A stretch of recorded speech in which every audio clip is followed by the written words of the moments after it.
Today, we're just gonna do some foam. We need to do some videos. I'm constantly waiting on materials.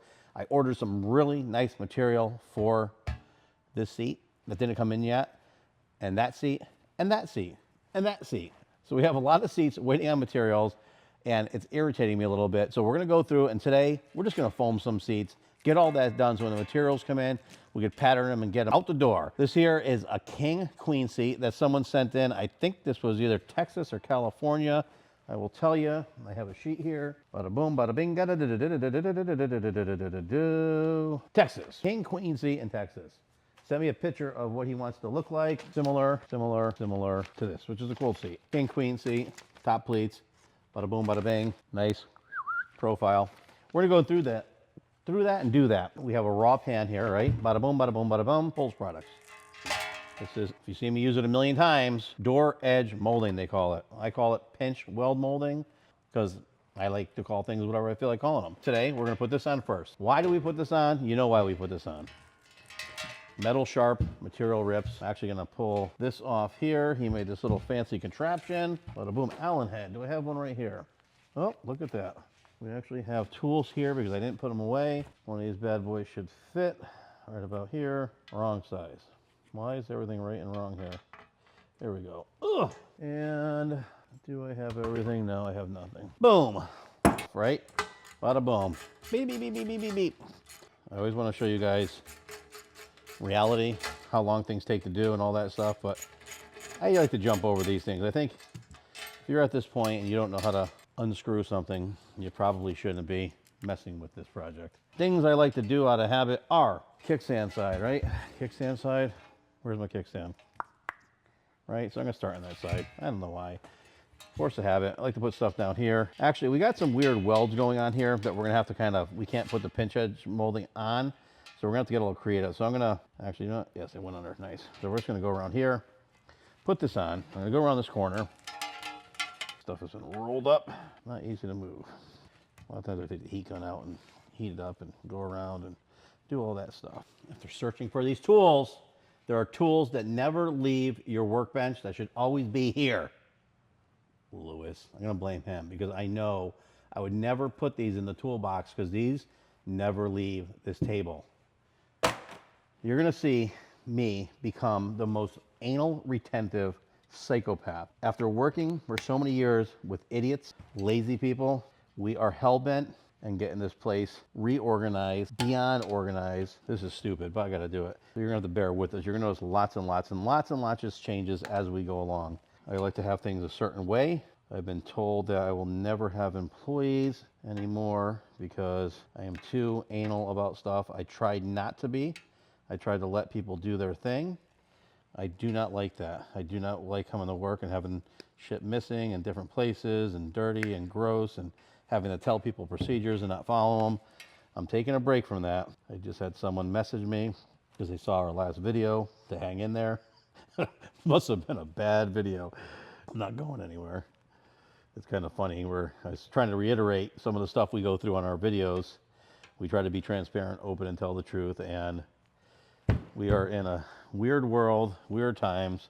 And I talk to a lot of business owners that are involved in auto body, auto upholstery, mechanical, you know, the whole shebang.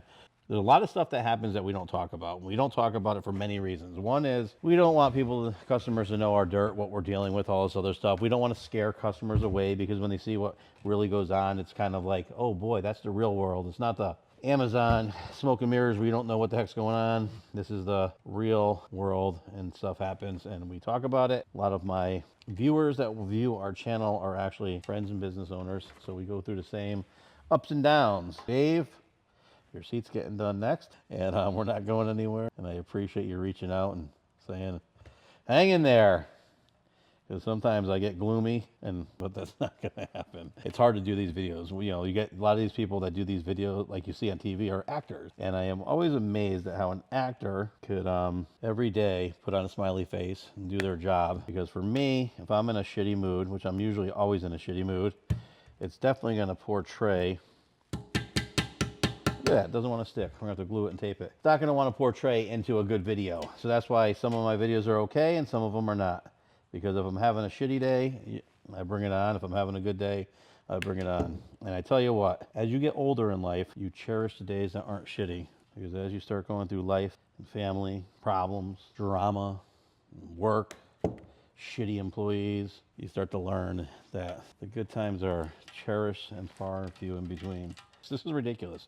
So any professional that sees me doing this that says you're an idiot, I agree with you 100%. 100%. Is this going to go in there?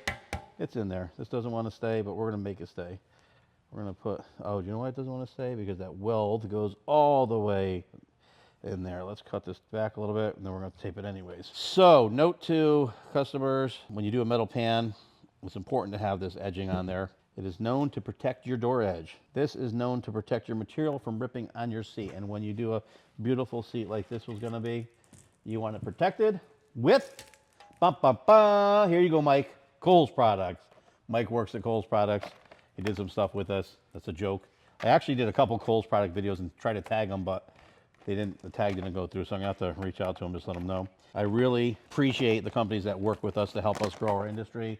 And Kohl's was one of those places. Every time we use their products, we're going to give them a shout out because they're good people, good company. Here we go. So that looks ridiculous, right? Looks kind of cool. Black and white, contrasting.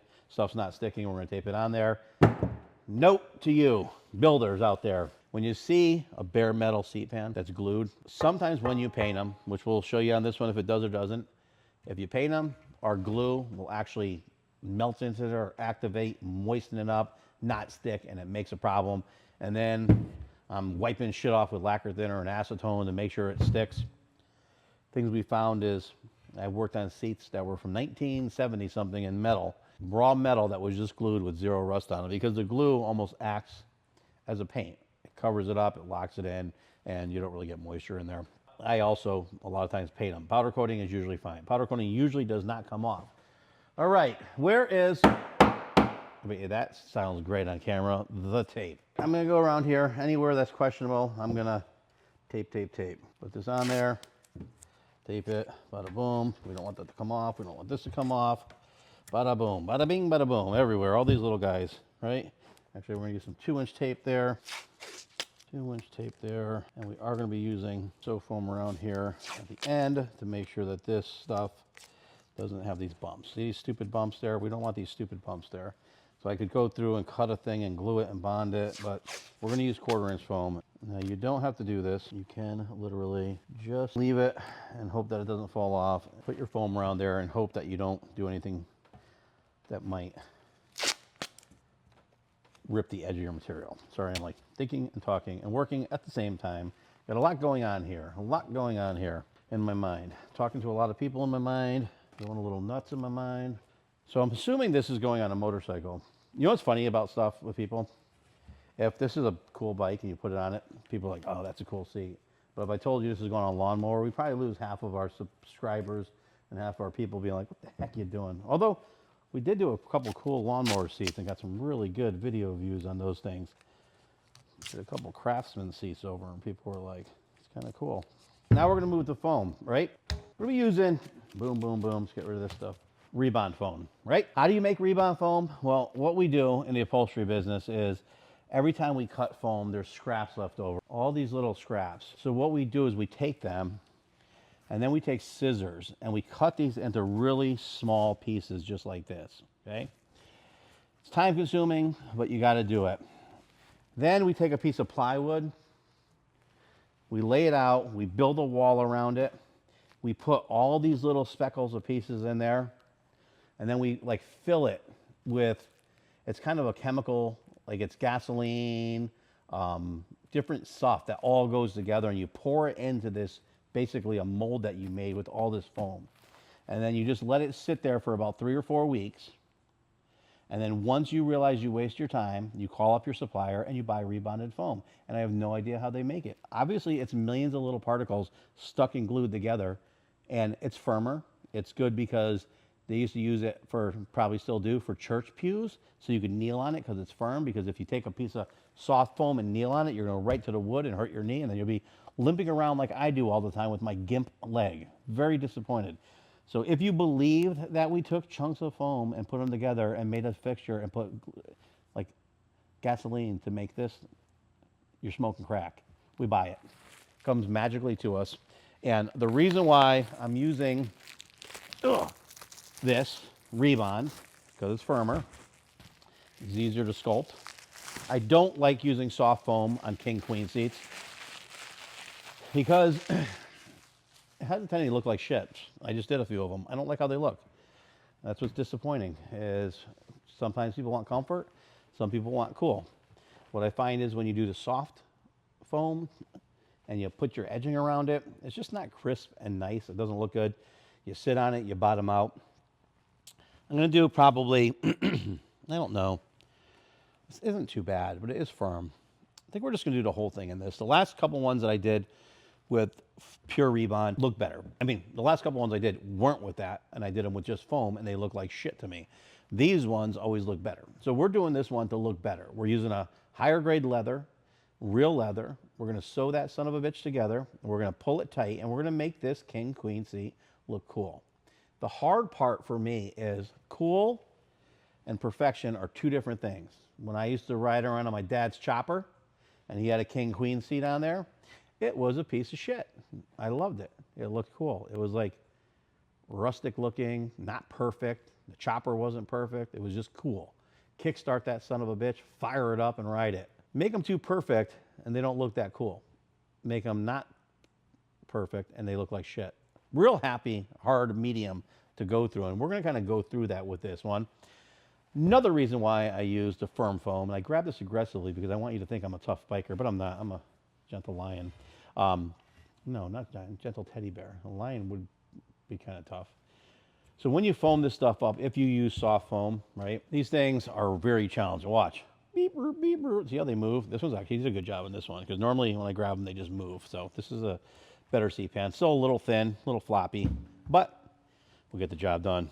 As I look down this, I can see that it's tweaked a little bit. Hard things about king queen seats are you can't bend them because you don't know if it's supposed to fit the bike this way. Hopefully it does. And then when we put our foam on it, we want it to be all symmetrical and look good. So we can't adjust it. Like if this is 1 inch, this has to be 1 inch, right? Because if we adjust it and this crooked side is 3/4 of an inch and this is 1 inch, and then they put it on the bike and they put it in there, it's going to be crooked, right? So we don't want that.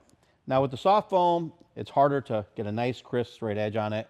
It's harder to keep a stacked seat from wanting to fall over. So you need it a little bit firmer. I would like to have the part A and part B isocyanates and a jig, which we're going to do. We're going to fucking do it. We're just going to do it. I don't even care anymore. We're going to make a jig, right? And we're going to have a universal jig set up for universal seat pans or custom seat pans. And we're going to stick this in the jig. We're going to squirt A and B isocyanates in there. Isocyanate, it makes you sound smarter, doesn't it? When you're like saying isocyanates. Like, I don't even know what it is. Just two chemicals that go together that make foam. And we're going to squirt them in, not in this one. And it's going to make a big mess. And they have foam everywhere, oozing everywhere. And then we're going to cut that shit down and make a seat pan from it. That's what we'll be doing soon. Right now, we're keeping it old school. So if you're home and you want to do this, you can call up a supplier to be announced and buy foam, glue it together like we're about to do, and make a seat foam, right?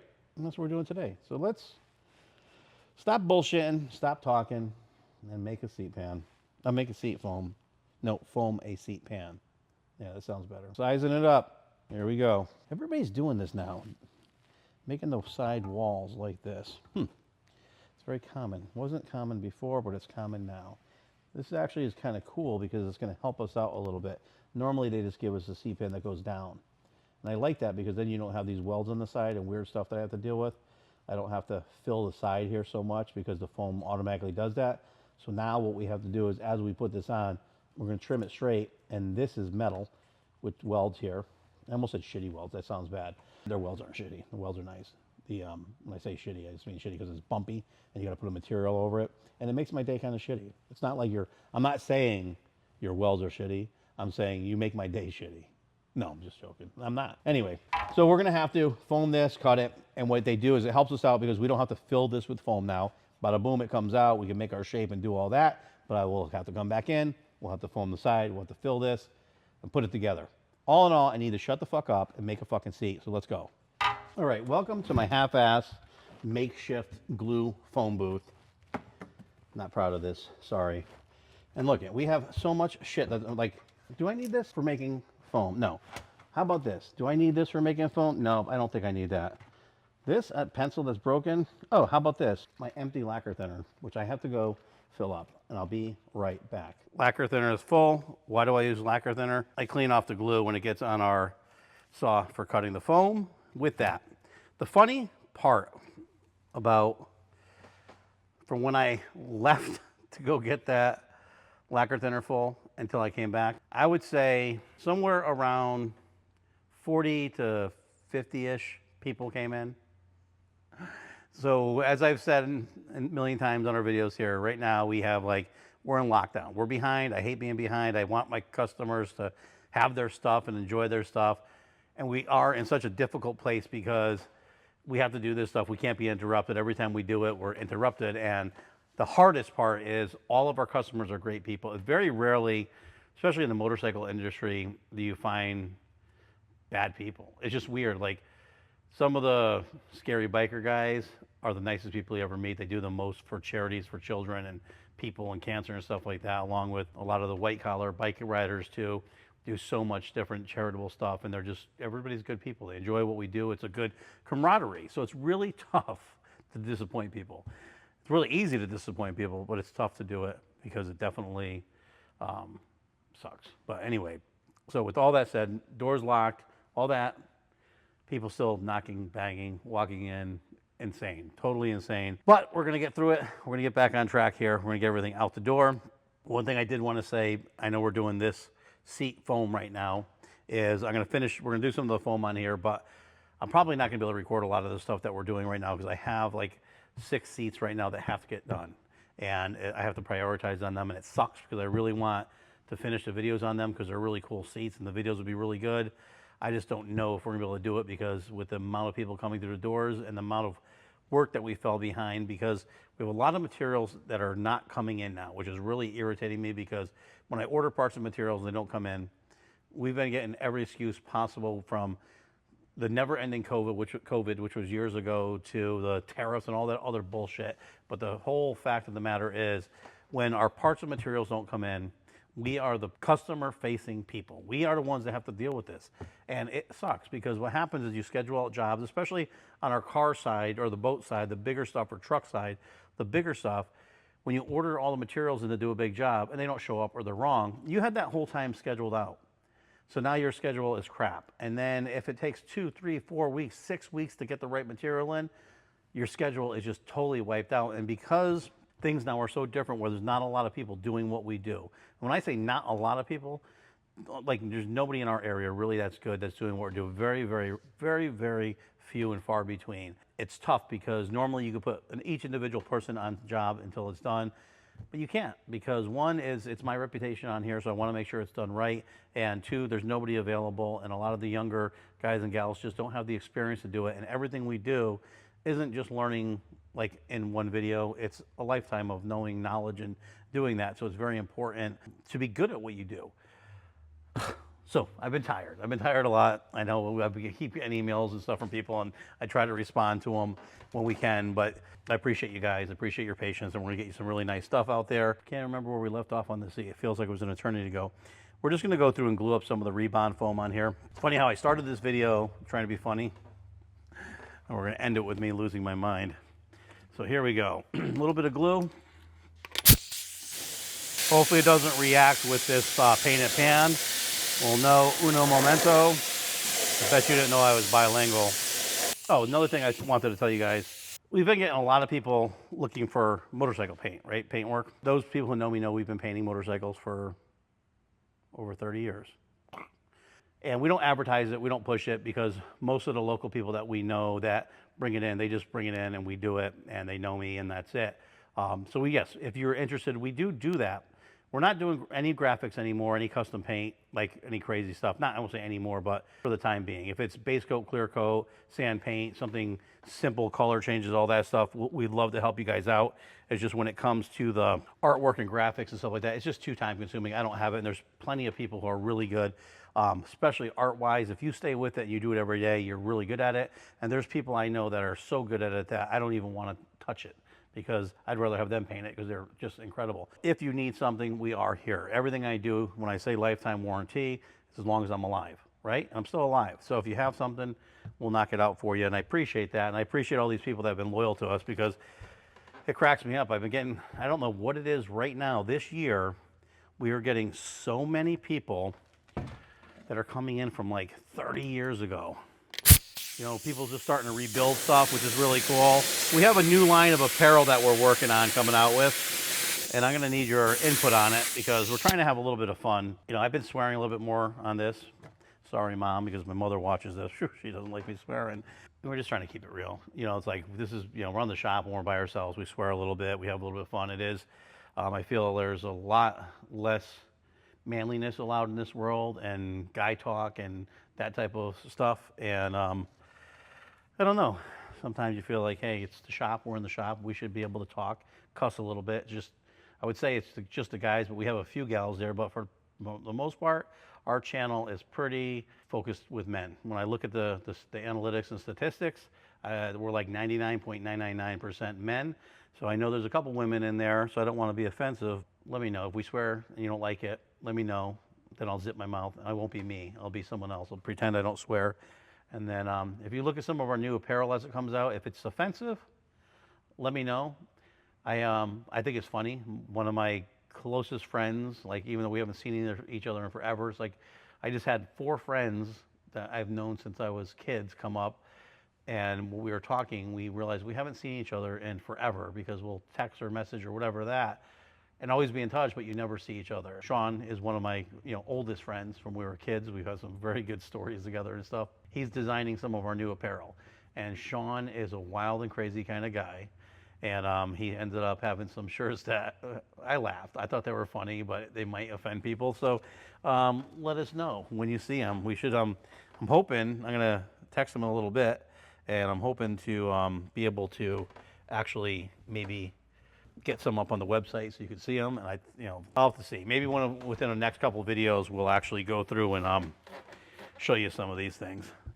So I'm using scrap. So this looks like hell. So this is what happens when you talk and stick and glue. So this is what's funny. I love doing this because what happens is if someone was here and we're doing this to their motorcycle seat, you can see them getting very tense. They're like, this is gonna look like shit. There's no way this is gonna look nice. And I remember one time this guy watched it and he goes, you know, I see where you went with that now. He goes, but there was a point where I was going to take my seat away from you and have someone else do it because I couldn't see how that was going to start looking nice. And I thought it was hilarious. So here's this here. Ready? This paint's actually sticking good. It didn't bubble up or any of that jazz, which is kind of cool. Any of that stuff. You know what's funny? So we have hooks to hook our guns to and stuff. And everything, employees break everything. No matter what it is, they break it. I've had spray guns that I had for 10, 15 years, and the second someone else touches it, it's destroyed. That looks like hell. Tell me that doesn't look horrible. Here you go. Here's your seat, buddy. Let's size it up a little bit. We're going to rough it up. Rough it up.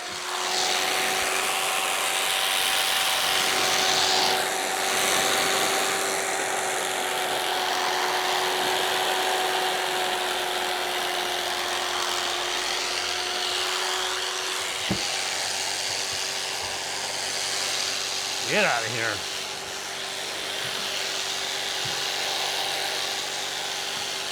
One of those went in the garbage.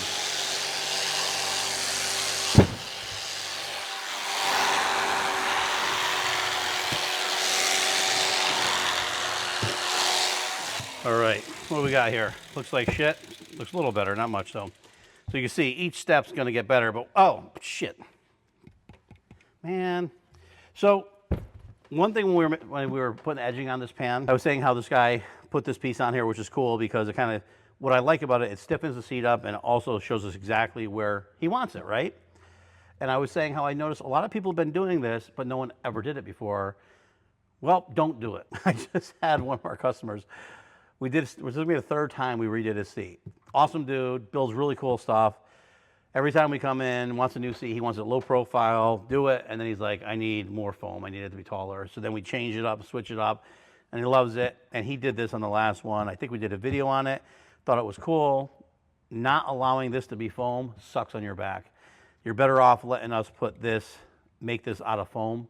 So if you wanted to make a cardboard template and send it in and maybe mark it where it goes to give us that point, it'd probably be better. And if you need to stiffen it up, you could use like a 1/4 inch flat stock or something like that, or just keep like, you could put a V. Basically with these seats, they bend right here. So on the other side, if you were to take a piece of steel and put it there, just to stiffen it up, you're good. I like this, but I think we're gonna end up having problems with this. So hopefully this gentleman is shorter and lightweight and doesn't get this in his back. Although, do you know what it might be too? I'm gonna have to ask him to get his opinion, because the one we just did for Richie actually kicked up. You know, so a lot of these shoppers, like when you're making a seat, you don't think about it. Everybody's like, oh, here's your seat. This is how you sit. That's not how you sit. You sit like this. So a lot of these things will be wicked raked. So you'll sit here. So they'll want like a kick, so you kind of scoop in there, which looks bitchin'. Sometimes it feels like a bitch. I'm gonna foam this up. I actually think, you know what I'm gonna do is I'm gonna cut this video short because I need to knock out all these seats. And I think what we're gonna end up doing is maybe I'm just gonna foam like 5 or 6 seats, get those done. I'll do a quick video showing what we did on them, and then when the materials come in, hopefully tomorrow, we can start doing patterning and getting these things out the door, because I hate being backed up. And now everybody's trying to drop stuff off for the winter, which is cool. Please remember, like, share, follow, subscribe, ring the bell, and we're gonna do some better videos, I promise. We're gonna calm down. We're gonna take a breath, relax. We'll get it done.